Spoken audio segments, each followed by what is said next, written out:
Well, apart from the hostilities on the ground, there's also a media war too over Syria, fed by reports of bloodshed that are difficult to verify. Let's talk more about this now to Ali Hashim. He's a former Al Jazeera television correspondent joining us on the line live from Beirut. Ali, hi there. You claim to have witnessed covert efforts by your former network to support the opposition in Syria. We have reported on this before. Bring us up to date, though, briefly. What did you mean by that? Remind our viewers. Actually, as everyone knows right now, I resigned like a month ago, and that was because of the channel's way of covering the whole Arab Spring, precisely the situation in Syria and Bahrain. On each side, the channel was taking a certain stance. On one side, it was supporting and meddling into every and each detail in the Syrian revolution. At the same time, it was kind of covering up what's going on in Bahrain and not showing really what's happening. Here also we can differentiate between the Arabic and the English channels because each one was taking a kind of a different approach. But this was in general the reasons why I left, because there was kind of lack of professionalism, and at the same time I felt as a journalist that I'm really pushed to do my job for the sake of a certain state's agenda, which is Qatar. Yep, Ali, as a seasoned journalist, were you surprised by the scale of what appears to be happening here? How widespread were these efforts that you're talking about? Actually, I joined Al Jazeera by the beginning of 2011. The first thing I did was going to Libya and covering the revolution from the beginning.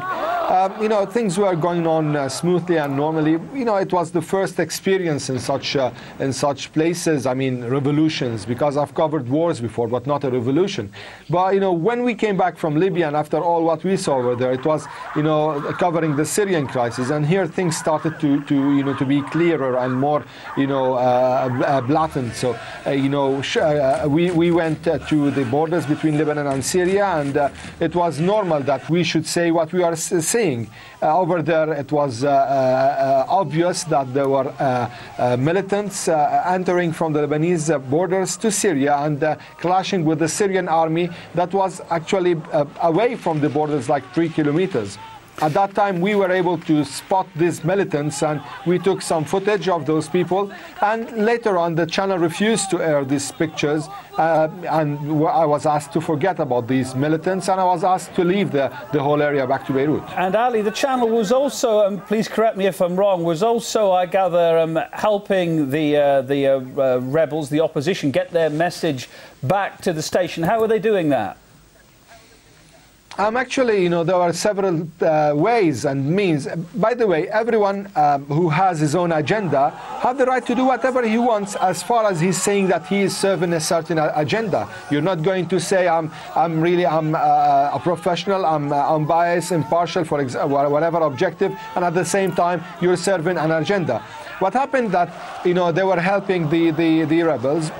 It's what the government wants. It's what Qatar wants to enter some those BGANs, some satellite communication tools and apparatuses. So they were entering them, smuggling them into Syria from the borders from Lebanon, as I knew from people with us in the organization where I used to work, in the media outlet that I used to work for.